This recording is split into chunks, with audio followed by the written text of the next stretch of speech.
Bienvenidos y bienvenidas al último núcleo de este año, que como verán llamativamente figura como núcleo 1, denominado de la misma manera que el núcleo con el cual arrancamos este ciclo lectivo, que tiene que ver con las epidemiologías y las corrientes de la epidemiología.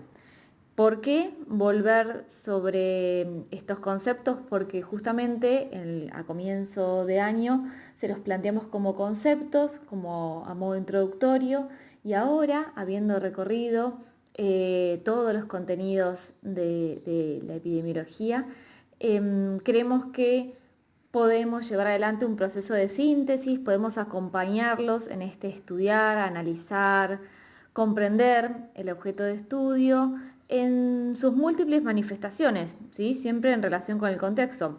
Estamos convencidos de que el conocimiento profesional, científico cambia y evoluciona, porque la realidad en la que se aplica está en movimiento y también cambia. Entonces, la idea es poder hacer este recorrido nuevamente de las diferentes epidemiologías, pero con el deseo, esperando que ustedes puedan ir incorporando todo lo que vimos durante el año y dándole un sentido y un contexto.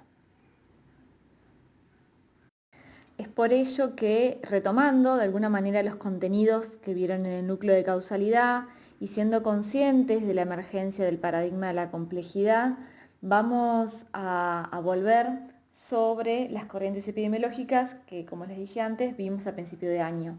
Entonces, vamos a empezar por la epidemiología del riesgo y, bueno, de alguna manera cómo constituye las bases para la epidemiología clásica. Vamos a zambullirnos en la epidemiología crítica para finalmente terminar con la epidemiología comunitaria en el último encuentro.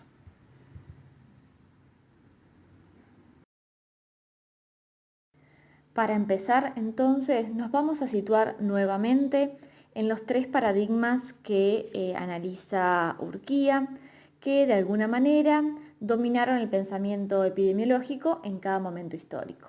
Entonces tenemos en un primer momento la teoría miasmática, luego la teoría del germen y finalmente la teoría de la caja negra. Es en este último paradigma, el de la caja negra o de las enfermedades crónicas, donde vamos a poder ver cómo se desarrolla abiertamente la epidemiología del riesgo.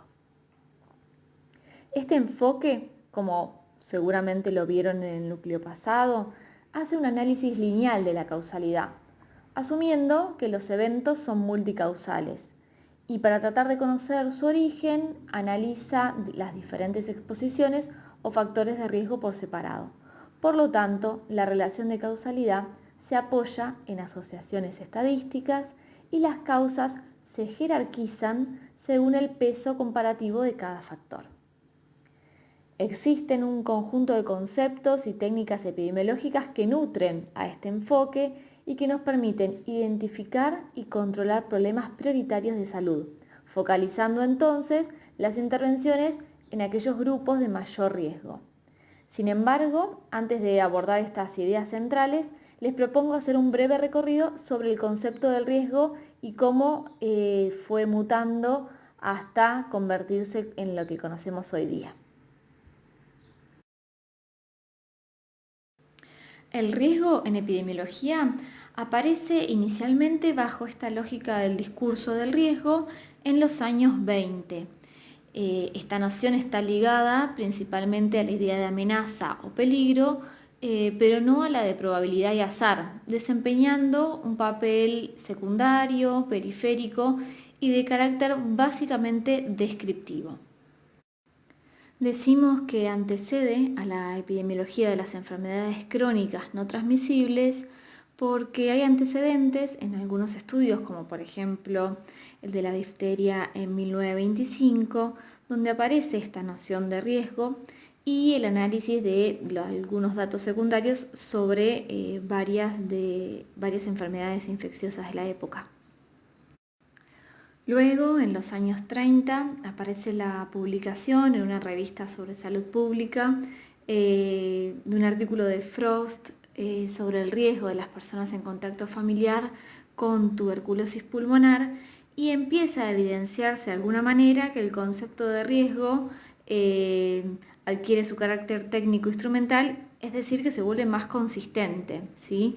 El concepto de riesgo va sumando relevancia y incorporando y dando cuenta de esta dimensión analítica.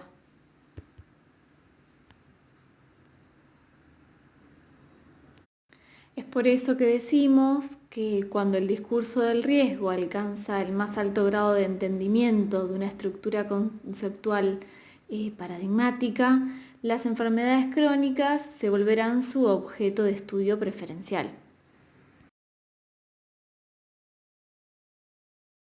Entonces, ya habiendo realizado este pantallazo por el desarrollo del concepto de riesgo en la epidemiología, podemos decir que el riesgo se revitaliza dentro de un nuevo contexto conformado por un nuevo paradigma científico que tiene que ver con el estudio y el control de las enfermedades crónicas.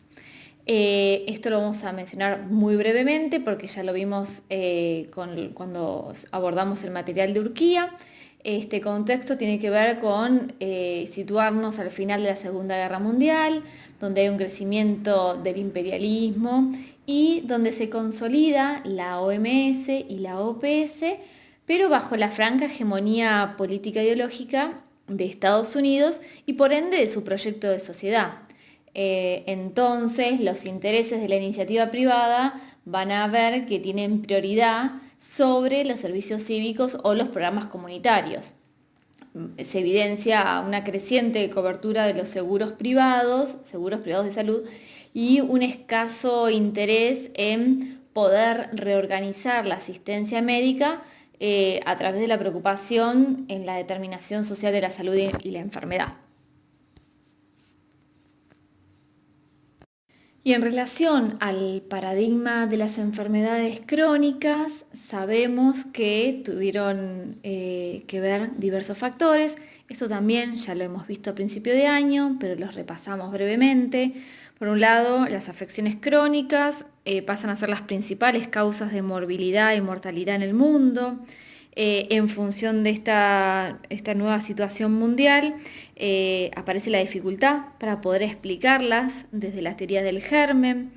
En relación al financiamiento, las investigaciones sobre las enfermedades crónicas y degenerativas, lo que sucede es que hay un mayor interés en financiar aquellas investigaciones que apunten a cuestiones como, por ejemplo, la cardiopatía, el cáncer, la diabetes, la artritis, entre otras. Y finalmente tenemos los avances en la tecnología de los análisis estadísticos, es decir, un desarrollo de recursos técnicos y metodologías para la investigación epidemiológica.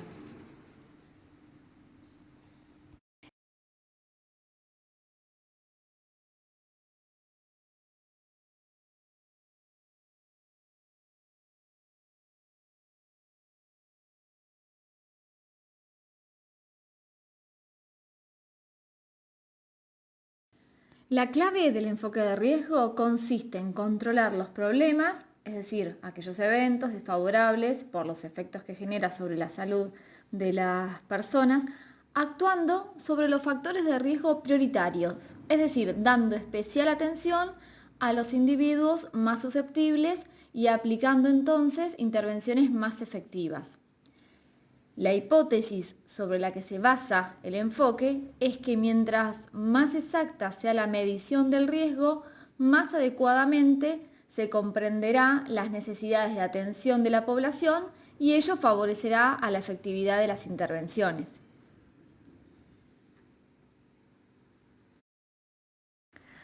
Retomando entonces con esta dimensión analítica del concepto de riesgo, es importante aclarar que en los años subsiguientes el riesgo alcanza la plenitud de su desarrollo y adquiere centralidad dentro de la epidemiología como parte de una concepción tecnicista y de cuantificación del riesgo.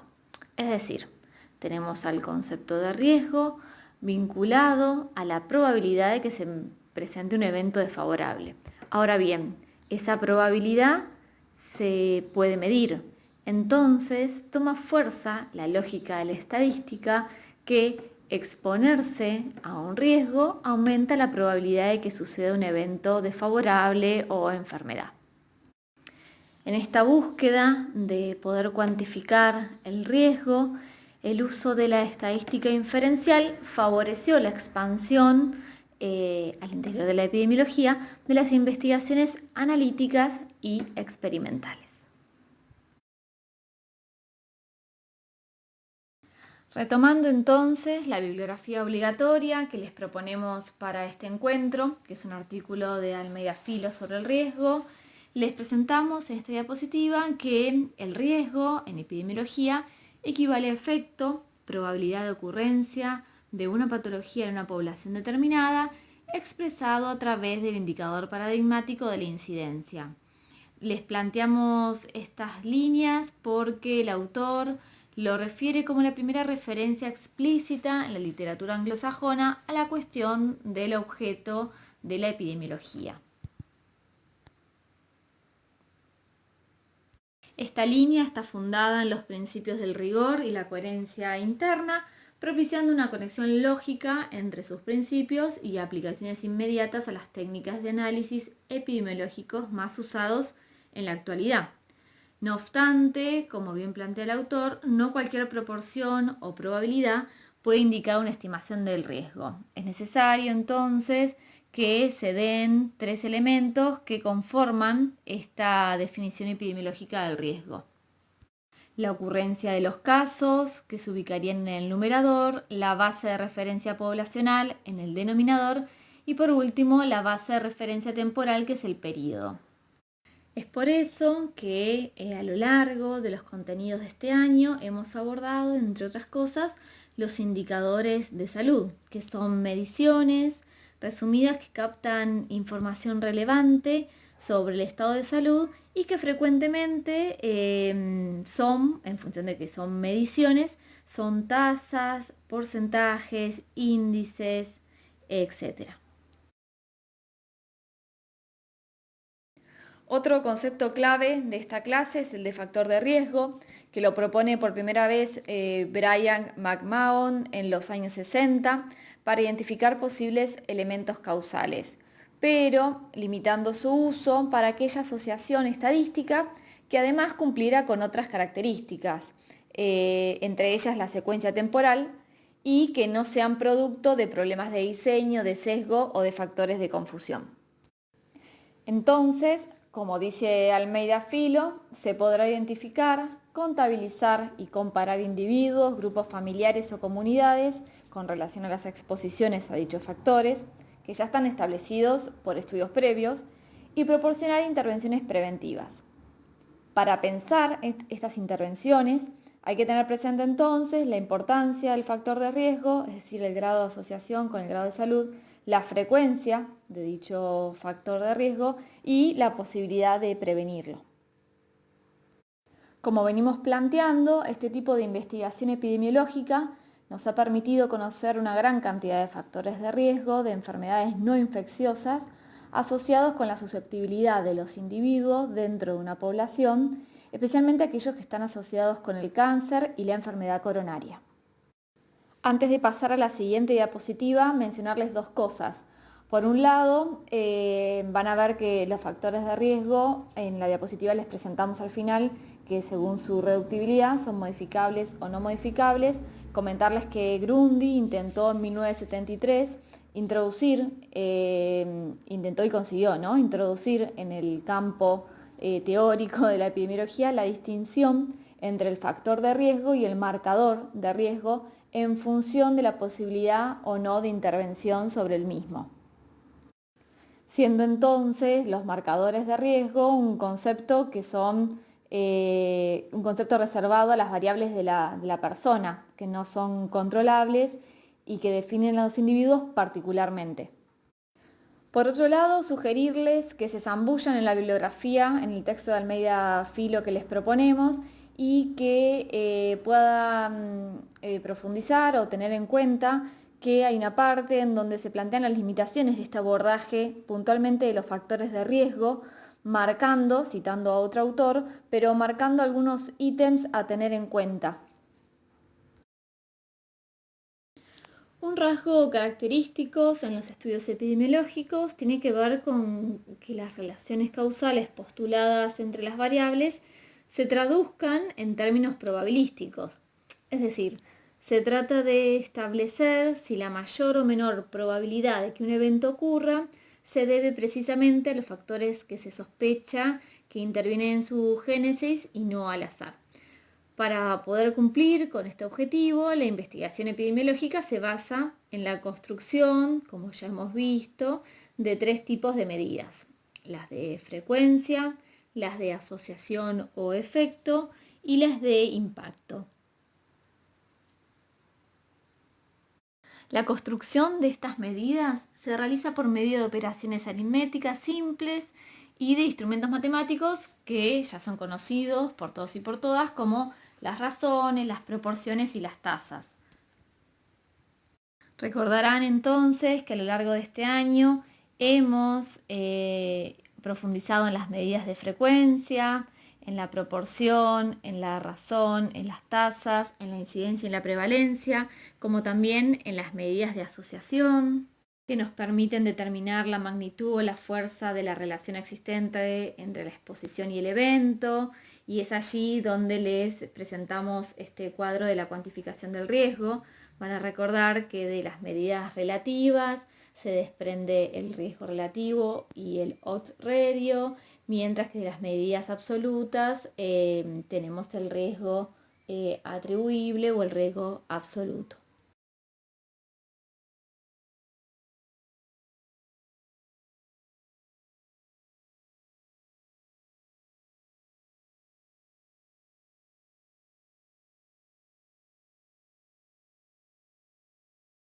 Existen entonces investigaciones epidemiológicas que nos han permitido conocer una gran cantidad de factores de riesgo de enfermedades no infecciosas asociados con la susceptibilidad de los individuos dentro de una población, especialmente los asociados, como dijimos antes, al cáncer o a la enfermedad coronaria.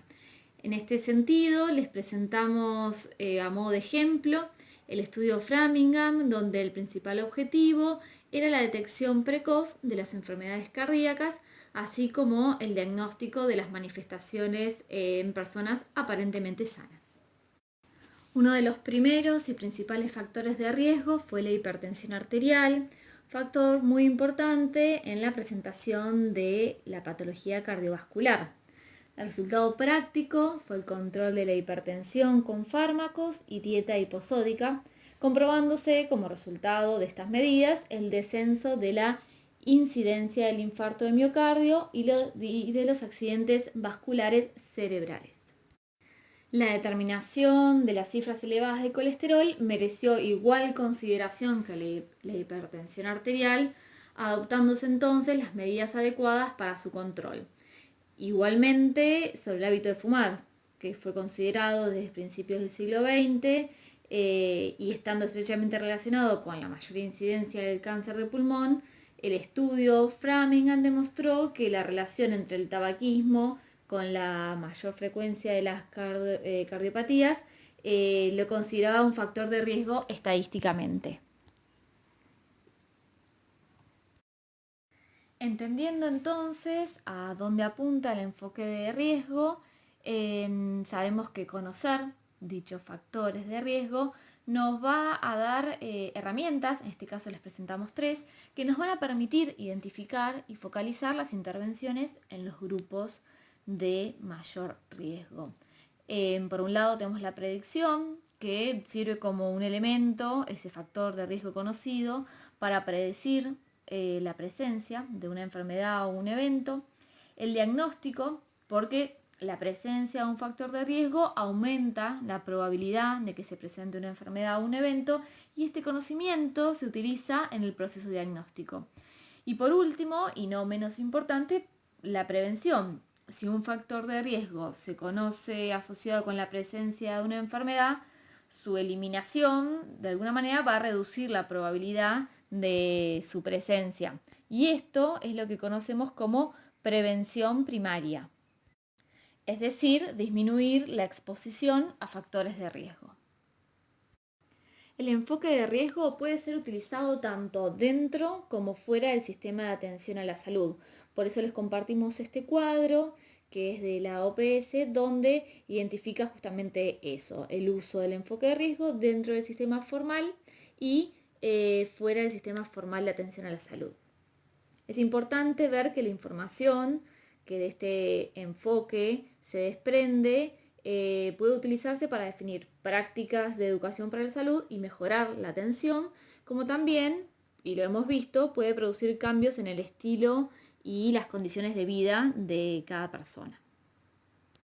En relación a la atención comunitaria, quizás destacar que la participación de la comunidad en el reconocimiento de los factores de riesgo de individuos y de los grupos permite aumentar la conciencia hacia los problemas de salud y los programas de acción comunitaria. Esto seguramente lo profundicemos cuando veamos epidemiología comunitaria, pero no quería dejar de mencionarlo.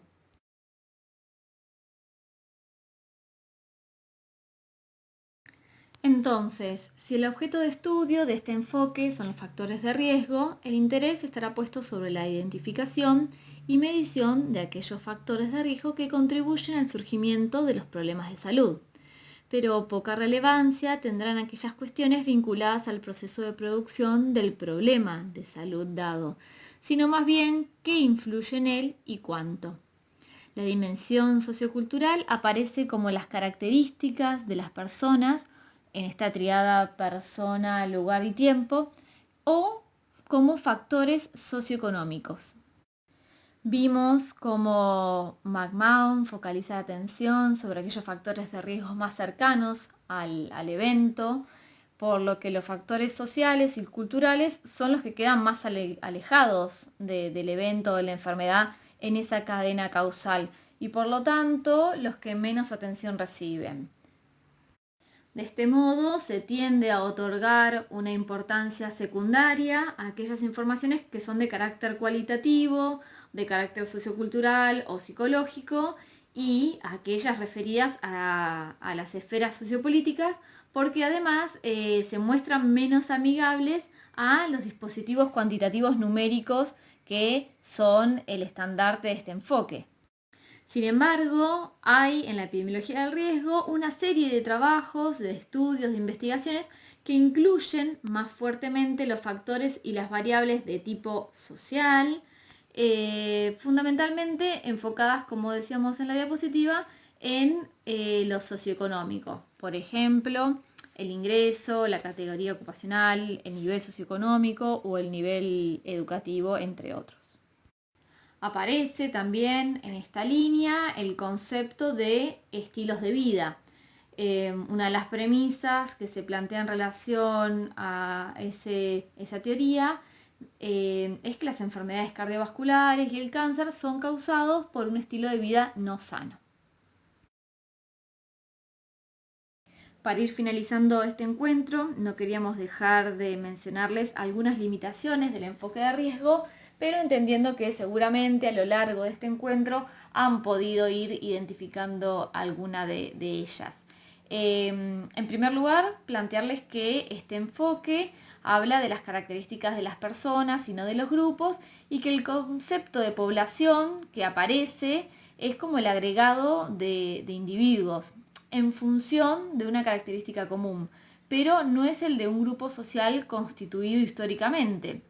Y esto viene en relación al otro punto que les planteamos, que la característica común, esa que hace que el grupo se conforme, generalmente es un comportamiento o un estilo de vida, lo cual recae en la responsabilidad, en la culpabilización del sujeto, ignorando las condiciones contextuales en las cuales se da esa práctica. ¿Qué quiere decir? Negando las condiciones materiales en las cuales los sujetos producen y reproducen su vida cotidiana. Otro punto, y que lo hemos hablado también, es que los factores de riesgo son considerados como aislados, independientes unos de otros desde el punto de vista de sus orígenes. En algún momento hicimos mención que incluso en las cuestiones más, en las variables socioeconómicas, se agregan, se incluyen, pero sin integrarlas con otros factores mediante alguna teoría que los explique, que sostenga por qué se incorporan esas variables, lo cual lleva adelante un tratamiento igualitario de todas las variables. Es decir, en medio de esta avalancha de asociaciones factoriales aisladas, lo que se termina haciendo es invisibilizar o enmascarar el papel de las condiciones socioeconómicas en que se desarrolla ese grupo. Por lo tanto, se dice que el enfoque de riesgo tradicional da lugar a propuestas de solución aisladas o dispersas. Y es por ello que se lo caracteriza o se lo critica por ser reduccionista de la realidad y fragmentario de la misma. Y por último, el sujeto investigador se enfoca y resuelve el control de riesgos, pero de un lugar de académico, como si estuviese por fuera de la sociedad y obviamente la naturaleza, y es una mirada que podría definirse como unicultural o antropocéntrica. En ningún momento este sujeto se hace parte de la comunidad, del territorio en el cual está trabajando.